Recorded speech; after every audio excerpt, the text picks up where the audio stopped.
Welcome to our continuing series of Virtual Voices, focusing on the United Nations Sustainable Development Goals.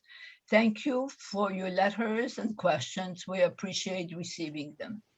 Our speaker today is Anita Thomas, who is the chair of the United Nations NGO Committee on Financing for Development, a substantive committee of the Conference of NGOs. She was elected to this role by the committee for the third term in 2021. She also serves as the convener of the NGO Coalition to End Violence and Harassment in the World of Work. She represents Women First International Fund at the UN, an NGO in ECOSOC Consultative Status, that provides grants for the economic empowerment of women and girls globally. She served as the main representative and alternate representative of the World Association of Girl Guides and Girl Scouts to the United Nations for over 10 years. Her personal and professional experience spanning over 20 years with both domestic and international NGOs include management roles with the Conference of NGOs, Schmidt Paralysis Foundation, and consultant roles in project management, grants management, and finance. She holds an MS in Finance from the Simon School of Business, University of Rochester, an MPAP from the Bloustein School of Public Policy at Rutgers University, and an MA in Economics from Madras Christian College in India. She is a fellow of the Eagleton Institute of Politics at Rutgers University. Over to you, Anita. Good afternoon, good evening, good morning, depending on where you are joining us from today. Thank you, Dr. Derbeck, for inviting me to this session and for your kind introduction, and to Dr. Hanifa Mezvi for facilitating this opportunity for me to talk today. So today I will cover three topics. I will provide you an overview of the financing for development processes at the UN. Second, strategy and work of the NGO Committee on Financing for Development. And third, share with you the advocacy efforts for ratification of ILO Convention 190 by the NGO Coalition to End Violence and Harassment in the World of Work. This slide provides you an overview of the trajectory of the FFD processes that begins with the Financing for Development Conference, the first Financing for Development Conference that took place in Monterrey, Mexico in 2002. As it continues, you can look from this slide how the processes worked and give you an overview of the processes. As the FFD process is centered around follow-up agreements and commitments, it was made at three major conferences, as I already mentioned. The Monterrey Conference in Mexico, out of which came the Monterrey Consensus, Doha Conference in Qatar, out of which came the Doha Declaration. And then thirdly, and the most recent one, is the Addis Ababa Conference, out of which came the Addis Ababa Action Agenda, which is the seminal document and the guiding document so far as financing for development processes are concerned in the current scenario. And the FFD process also follows FFD-related outcomes of major UN conferences and summits in the economic and social fields, including the 2030 Agenda and the Sustainable Development Goals, this also includes the Commission on Social Development, the Commission on the Status of Women, the High-Level Political Forum, to name a few. Wherever FFD processes are discussed, it is important. These discussions also center around the outcome and the follow-up agreements to the commitments made at the Addis Ababa Action Agenda. And then I will provide you an overview of the financing for development process from the context of the Addis Ababa Action Agenda. The Addis Ababa Action Agenda itself, it was adopted in 2015 and was at the same time as the 2030 Development Agenda. And it has 7 action areas as outlined here. They are the domestic public resources, domestic and international private business and finance, international development cooperation, international trade as an engine for development, debt and debt sustainability, addressing systemic issues, and science, technology, innovation, and capacity building. So the Financing for Development Office, which was established in 2003, it is now called the Financing for Sustainable Development Office, and it serves as secretariat for 3 areas: the ECOSOC Financing for Development Forum, secondly, the Development Cooperation Forum, and thirdly, the UN Tax Committee. Now, the ECOSOC Financing for Development Forum is the annual follow-up and review of the FFD outcomes and the means of implementation of the 2030 Development Agenda. And the report, and as part of this, a report is produced prior to the actual forum taking place. It's a report of the Interagency Task Force on Financing for Development. Now, this task force is composed of 60 UN agencies, programs and offices, regional economic commissions, and other international institutions such as the international financial institutions such as International Monetary Fund and the World Bank. So this process is a very intense process. It spans the entire year, and it comes the Interagency Task Force report, which feeds in to the FFD forum and is presented at the FFD forum. The intergovernmental agreed conclusions of the FFD forum itself feeds into the high-level political forum on sustainable development that happens in July. The second area where the Financing for Sustainable Development Office serves as secretariat for is the Development Cooperation Forum, which is a biennial forum, and it is a multi-stakeholder platform to discuss trends and progress in international development and cooperation. It also develops policy recommendations and guidelines on development cooperation towards achieving the Sustainable Development Agenda. The third one is the UN Tax Committee. It generates practical guidance for governments, tax administrators, and taxpayers to help strengthen their tax systems. The Tax Committee meets again twice a year in April and in October. It will be that the upcoming meeting will be taking place in October, last week of October. So, and then there are certain additional areas that the Financing for Development initiatives are taking with regard to Financing for Development initiatives. The first one is the FACTI panel. The FACTI panel is a high-level panel on international financial accountability, transparency, and integrity for achieving the 2030 agenda. And it really it makes evidence-based recommendations to address current challenges related to financial accountability, transparency, and integrity. And under this comes a lot of discussions with regard to illicit financial flows, in all sectors, whether it pertains to tax evasion, tax avoidance, or when it comes to using illicit financial flows to cover illicit finances to cover trafficking of women, children, etc. And these funds are utilized for these purposes. So it really delves into a lot of detail with regard to financial flows across borders, which are not accounted for, and tries to bring a level of accountability, transparency, and integrity to this process with regard to achieving the 2030 agenda.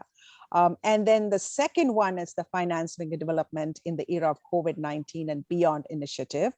This initiative was convened by the Prime Minister of Canada and Prime Minister of Jamaica and the Secretary General. And this was convened during the height of COVID-19 with a view to addressing, really strategizing and having a streamlined process to address the fallout from the pandemic.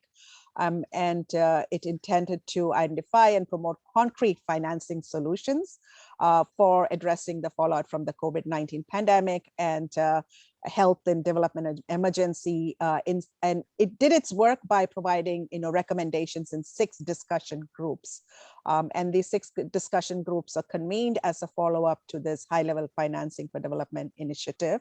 And then these 6 discussion groups proposed a menu of options ranging a wide area, the work environment, the financing environment, health sector, education, and more than 160 to 200 menu of options were proposed. And out of these menu of options, now the next step in this process is the roadmap has been developed to continue to work and implement some of these policies that came out from the menu of options. So the current situation is where 6 clusters have been established. So the cluster 1 is sustainability and climate action. And what you see in the brackets, it's the UN agency that's handling it. And so cluster 1 is being managed by UNDP. The second one is socioeconomic response, social protection, gender, youth, health, education, human rights. And it is managed by ILO. And then it's actually, when I say managed, I mean they're taking the lead on it. There are other UN agencies involved with this work, but ILO is taking the lead on it. And then the financial technology aspect, under which comes financial inclusion, digital finances, etc., is UNCTAD. And then the fourth one is liquidity and debt vulnerability, which is covered by DESA. And then illicit financial flows covered by regional economic commissions and addressing special country needs by DESA. So, so this is giving you an overview of the financing for development processes up to where we are right now. In this regard, the NGO Committee on Financing for Development, for which I serve as a chair, plays an important role from an NGO perspective, and especially the NGO Committee on FFD is one of the 30+ substantive committees of the Conference of NGOs. It was established in 2004 as a follow-up to the 2002 Monterey Consensus, and to sort of facilitate NGO access, NGO discussions around the financing for development agenda. And so with our main goal as as I have pointed out in bullet 3, is to end poverty and hunger, and to achieve sustainable development is 3 dimensions: through promoting inclusive economic growth, protecting the environment, and promoting social inclusion. And these are all outlined in the Addis Ababa Action Agenda and the Monterey Consensus. And we take this very seriously, and these form our seminal documents as they guide the work that we do.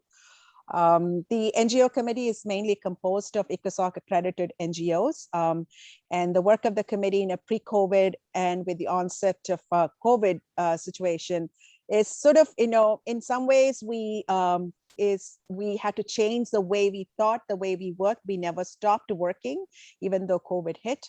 In fact, the work has been even more robust than it was when we met in person. And so without financing, none of the SDGs can be achieved. And we believe it is important to pay attention to FFD matters across all discussions at the UN, as without finance, none of the SDGs can be achieved. And so with this in mind, we really made a major shift in meeting virtually. We may continue to meet. We meet monthly from September to June on a regular basis, and we are guided by our annual strategic plan. And we have 3 priority working groups, which are the financial and digital inclusion, social protection, and climate finance. And all these groups continue to meet throughout the COVID-19 situation. And as part of this, some of the key events for us in 2021 was I was actually personally part of the 3-member steering group that was working with the UN and DSG's office for organizing a civil society dialogue as a follow-up to the Financing for Development initiative that was convened by Jamaica and Canada and the Secretary General. Then we also organized a series of breakfast events, and these breakfast events we normally do them twice a year prior to the Financing for Development Forum, to bring NGOs together to have a consultation and a strategy session. These are normally held as Chatham House, under Chatham House rules, where we have an open dialogue on some of the challenges that we are facing, and having a dialogue with member states to share our recommendations.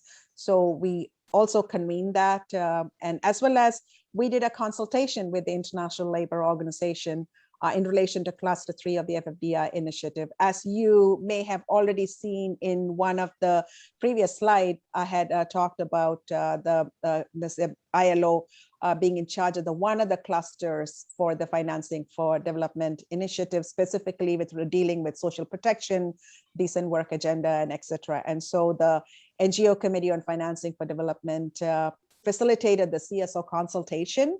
and out of which came a report that is posted to the ILO website, and so which is used as recommendations to the Secretary General's report as part of the General Assembly, but that was in October General Assembly meetings. So the third is side events. As any other NGO committee, we organize side events throughout the year, but we are very focused and very strategic. As I already mentioned, we develop a report to the Interagency Task Force. The Interagency Task Force, as it prepares its reports, it provides an outline. The NGO committee really takes a close look at that outline, and we submit a written report. And that written report actually forms the basic guideline for the work that we do as a committee. It sets our agenda in motion, and that starts early.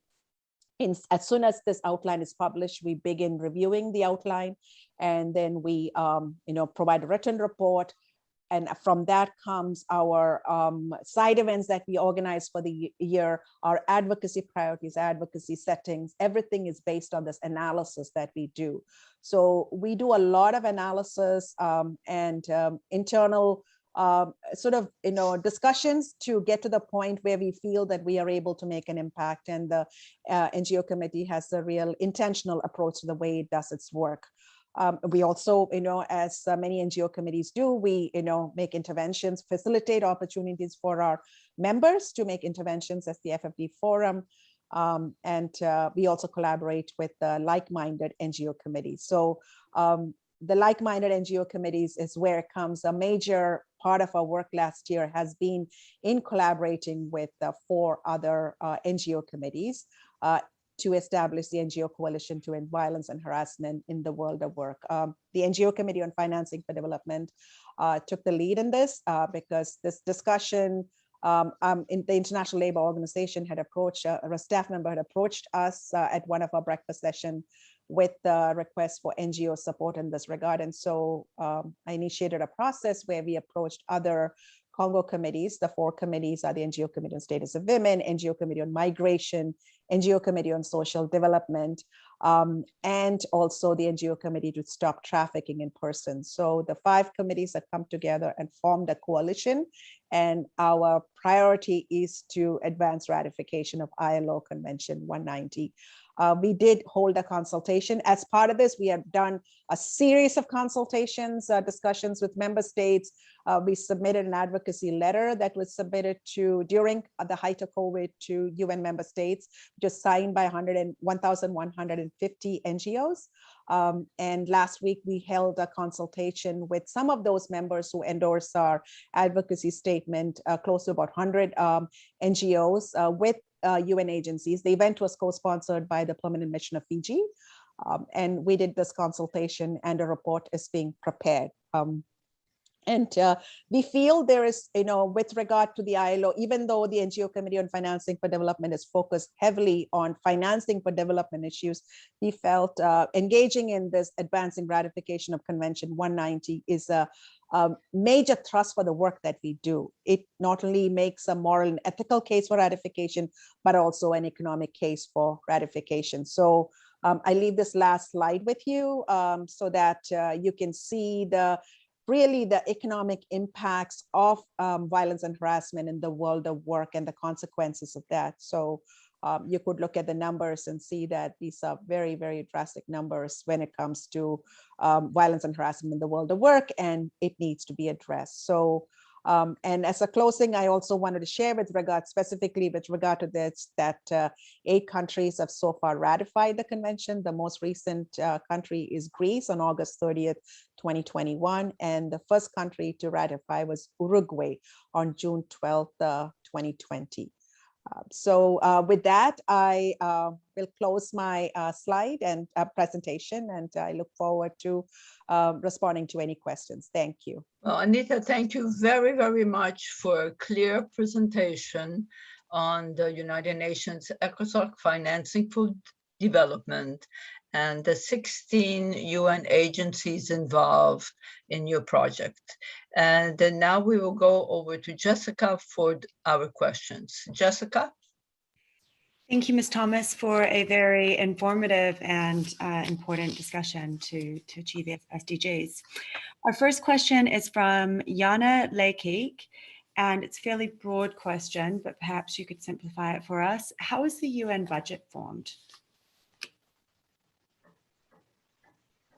How is the UN budget formed? I mean, I'm not an expert on, I'm not a UN staff person, so I'm not an expert on the UN budget, but I would assume that my understanding is that the various agencies that are involved, whether it's UN, UNICEF, UN Women, they all have their separate line of action that they have to take, line items that they need to manage, and they would come together as a group and has the UN budget office. I'm assuming there's a UN budget office, and they would be coming together with this various recommendations, as it would happen in any entity for that matter, to review what happened in the past, to set their budget for the upcoming year, and then track it and monitor it. There were several discussions with regard to this during the time when there were a lot of questions that were raised as to how the UN budget was being spent, and there were many governments were raising questions about that, and there were an extensive process when it comes to setting the budget, and civil society organizations had a process to provide input into that. But as NGOs, we don't provide input into this process, but we can, it is something that for us to very closely monitor as to how the budget of the various UN agencies, right? And I just would like to mention that each country that is a UN member state is assessed a fee every year. And that is how the UN gets the original funding to be able to distribute it for various programs. But it's also challenging because there are governments that are not contributing their assessed amounts, right? And as you know, that puts the UN in a very difficult situation because it has to, and and that is one of the major challenges in financing the SDGs, because there is not enough, there's a huge shortfall of $3 trillion a year. And so there you go. And that's why the UN is looking various entities, private sector entities, many mechanisms to ensure that this is financed, right? There's a huge shortfall in the budget, yeah. Yeah, that is a problem. It used to be that the United States provides a major amount of funding for it. And when the United States decided to delimit the amount of money that they put for UN programs, that started to be a big problem. Because there's countries that really do not contribute anything, but they want to have their voices heard nevertheless. Okay, Jessica, let's continue. Okay, our next question is, do virtual meetings have an impact on financial development? And also, how has the quarantine affected your work? Actually, as I mentioned earlier, the virtual meetings have actually made us more focused. When we meet in person, we tend to digress quite a bit, but this is like we go into breakout sessions. We are very focused. We have a strategic plan. We follow that to the line. But it has offered an opportunity for NGOs to come from different parts of the world to the UN to share their perspectives. When it is a physical meeting, it is not possible to hear the interventions from NGOs from outside the country. And they're not able to be in many times because of visa issues. So this virtual mechanisms have really worked for NGOs who can give their voices from the ground. And the FFD Forum is a very good example for that, because there were NGOs from all over the world who made interventions during the FFD Forum because of this mechanism. And I think the focus is specifically to have a hybrid model going forward. And so that more NGOs are able to, and not only NGOs, even from the capital, government officials are able to speak in much easily if it's in a virtual format, right? And so work has been, for us NGOs, work has been incredible during this time. Excellent. Our next question is, what is the criteria for selecting a project for funding?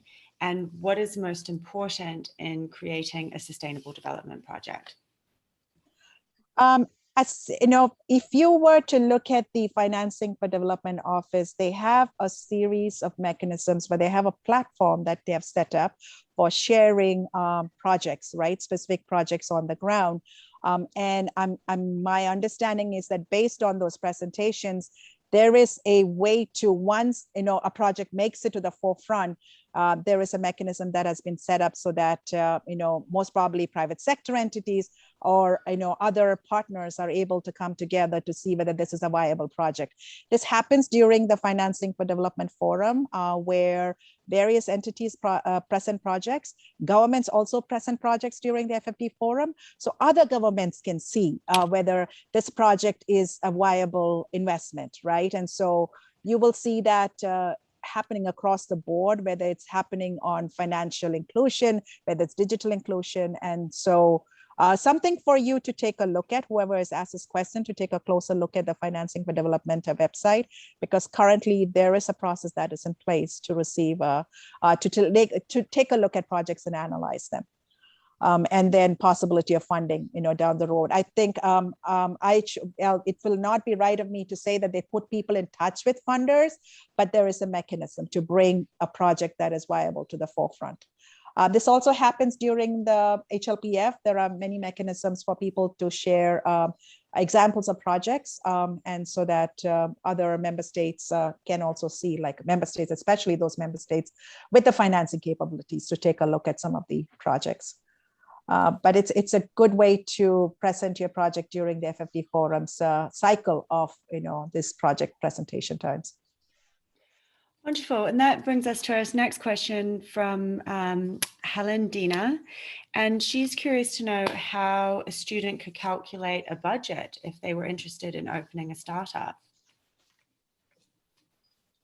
So how would you? There are so many, I would say there are so many tools out there for you to set up a budget. I would, as a finance person, this is not the realm of our work in the NGO committee. We don't deal with budgets.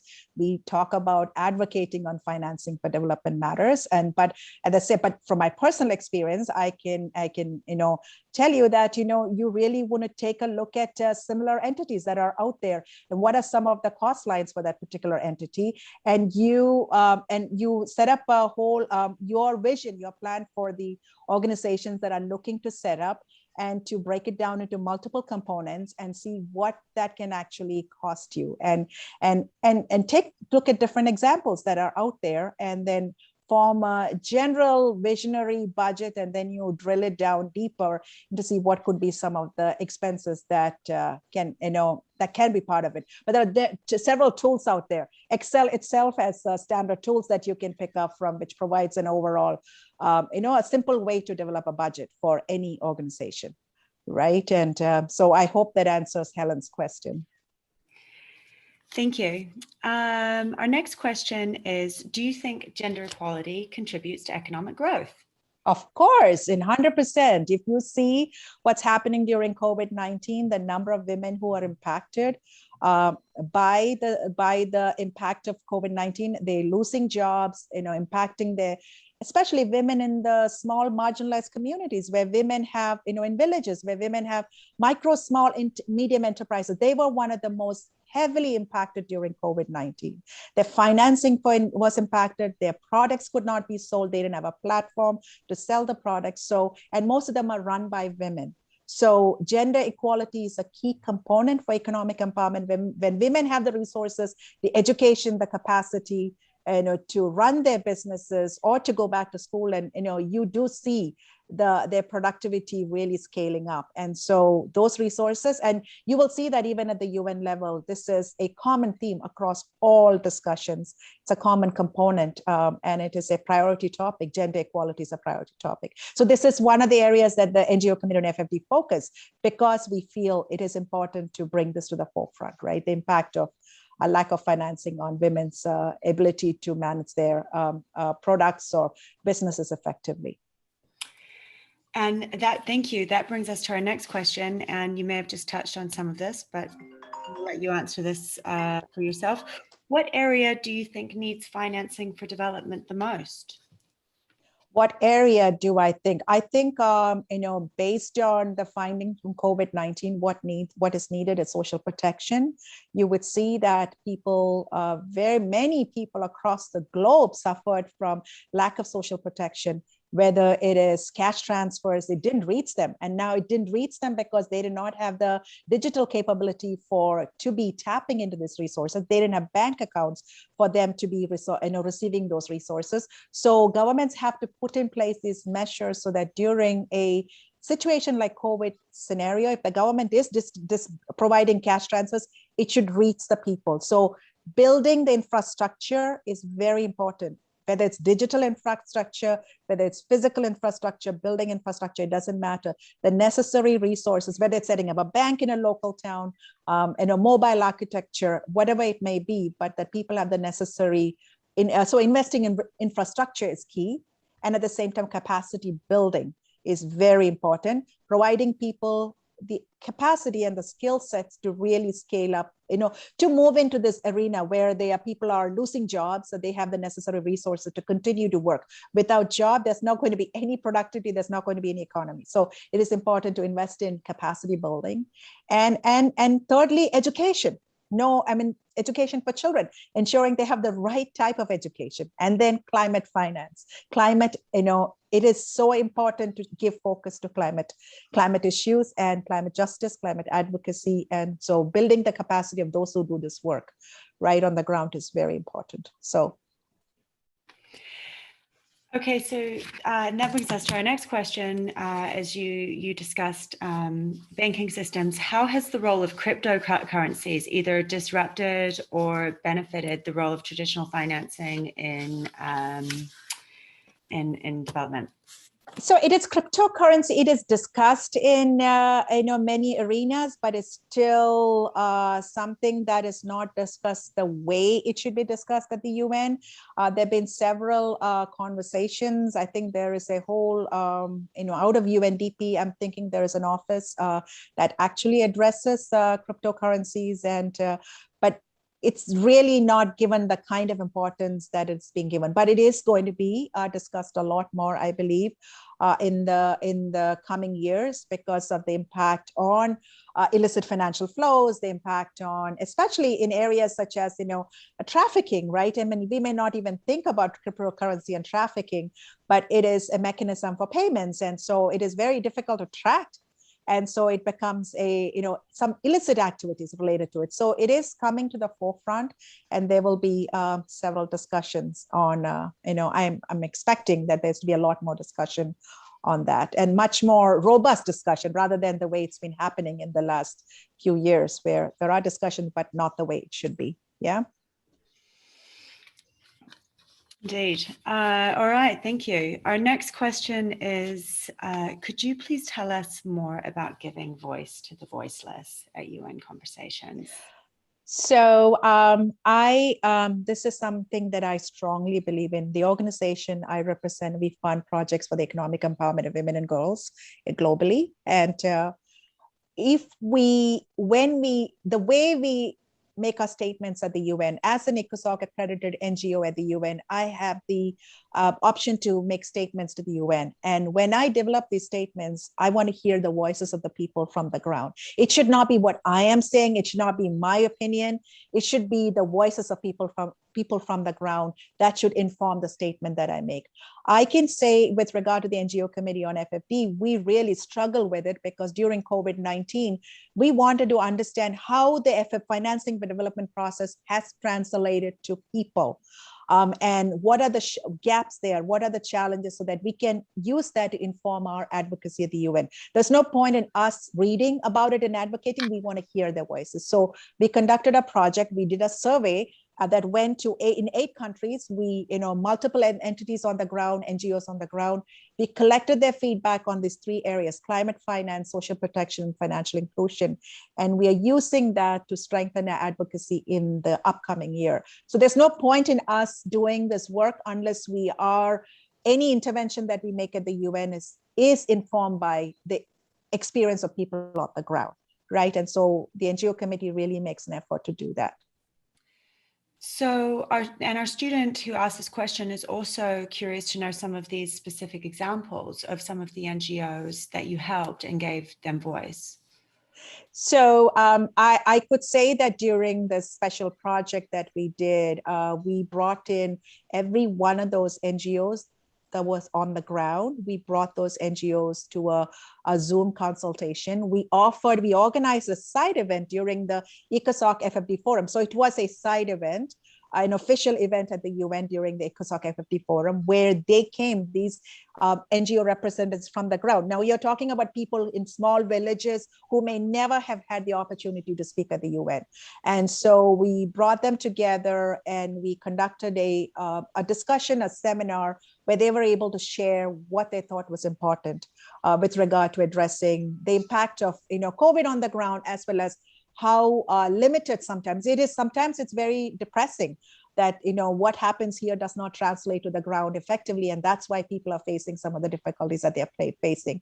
And we also found that many of the issues that we really think are important take a backseat. During COVID, the climate finance discussions took a backseat, right? Because it was not that important at that point. So it was for us to hear back from people on the ground was very important, because they said none of these climate discussions happen in their respective areas during COVID, right? But it all goes hand in hand. When job creation, climate finance, addressing climate challenges, all goes in hand. So, yeah. We try our best to do that. Our next student would like to know if you like your profession.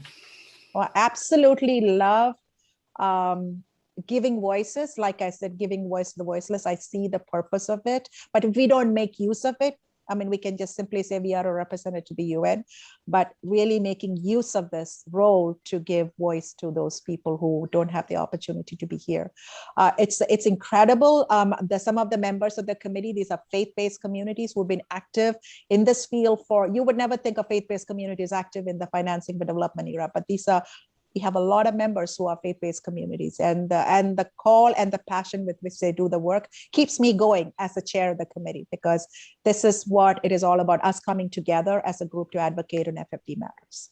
But I say, yeah, some of the challenges that we see is that in a work environment, many times it is because of fear of loss of a job that people don't want to raise concern. Fear of retaliation is one of the major concerns, right? And then it's a question of, you're not going to get retaliation could be in many different ways. You could lose your job, or you may not get your promotion. And so that becomes, a major challenge. And so the convention itself will really, one of the challenges that many governments have violence and harassment policies that are domestic policies, but they're not binding in an international level. But once the ILO Convention 190 is ratified, it becomes binding on the government to make sure it puts in place these measures. And then, which means a private sector entity is called on to report on its actions that is taking if there is violence and harassment in its office environments, right? And so it is important to really advocate. I would say young people should join this discussion and really advocate that your country, wherever you are from, is actually ratifying the convention. And I have shared the list of countries that have ratified, and which means the others have not ratified, right? I don't know whether I shall put it in my PowerPoint, but it is important to take a look at that closer. Next question that I have here is, can you tell us how do taxes work for digital businesses during the current crisis? So as you know, that was one of the biggest challenges. So yes, and so digital but I cannot taxation, answer it, but you can. Digital taxation is not, it was a major issue that was discussed, especially during this discussion in the post-COVID arena. And so they have put forth a percentage, I think it's 15% that has been put forth to be charged for digital businesses. And so that is still in the discussion. It's almost adopted, but once that goes into place, we can expect a lot more, happening from that. But it is important that digital taxation happens, and this is something for which the NGO Committee on FFD also advocates for. Next question, Jessica, let me know when you want to get back, that I received is, can you tell us whether women in politics have the same rights as men, or is it only in the developed countries?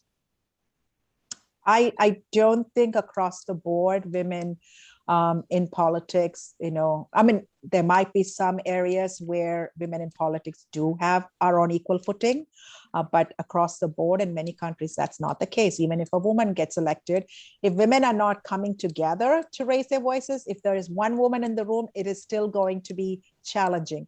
But that one woman in the room needs to be strong and stand on her foot to raise a voice, unless, she could always get pushed to the back. So, if you are planning to go into politics, do it and don't step back and raise your voice. And that is just very important. It doesn't matter across the board, no matter where you're working, it's the same situation, right? Women, if they don't give their voices, they are going to take a backseat. And so it's important for us to give our voices and, make sure you stand up and you talk your rights and share your rights. Yes. Next question is, how do you become a specialist in financial systems? What can a person do in order to be able to achieve that level? So when you talk about, I would like to have a little bit more clarity on financial systems. Now, are we talking about financing for development, or are we talking about working in the financial sector? I'm not sure what this person means, but I can generally say that the only way, if you are in school, make sure you take the finance courses in school, but also don't limit yourself just to taking finance courses. Really try to understand the interlinkages of finance with other areas.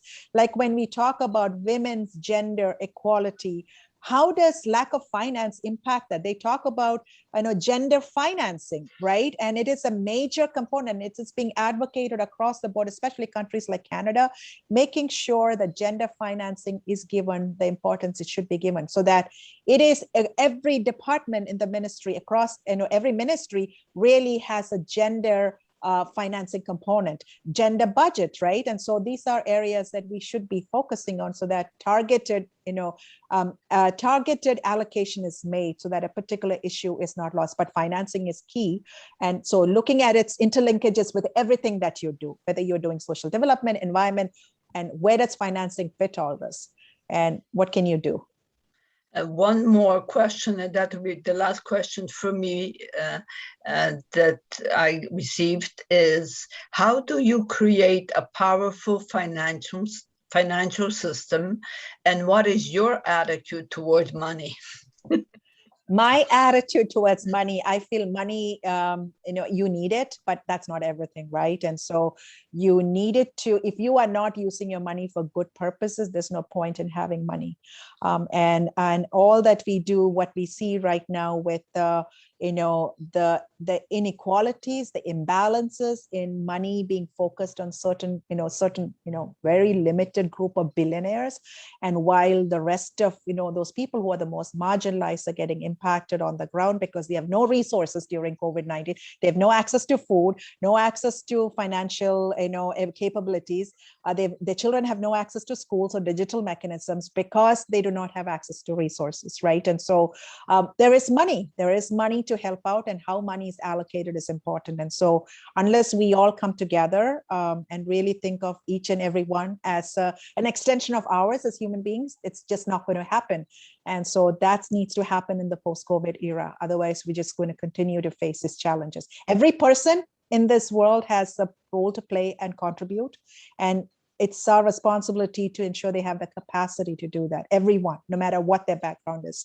And you as a student really should think about that when it comes to, in your future, in your career, how can you make sure that the next person is in a better place to make their contribution if they are challenged by anything, right? Yeah. I very much agree with that everybody needs to have a responsibility, not only a handout.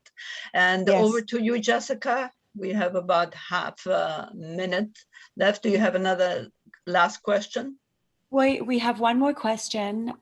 Is there, or do you think there will be any type of educational program in schools for young people about the importance of financing for development, since it is so important for young people? It would be so important. And we also, we not only say financing for development, we talk about financial literacy. This is something that we talk about in our committee a lot. Financial literacy, digital literacy, financial literacy, it's not offered in many schools.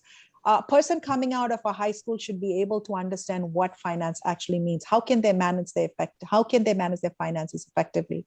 And so, many governments are rolling out financial inclusion programs, but they do not provide the tools to the people to be financially literate, the right resources to make investments, take loans, right? To manage your finance, all that is key. And so it is important. This is a very important component of, any school, should be an important component of any school curriculum. And, if your school doesn't have it, you should advocate for it so that your school provides that. Right.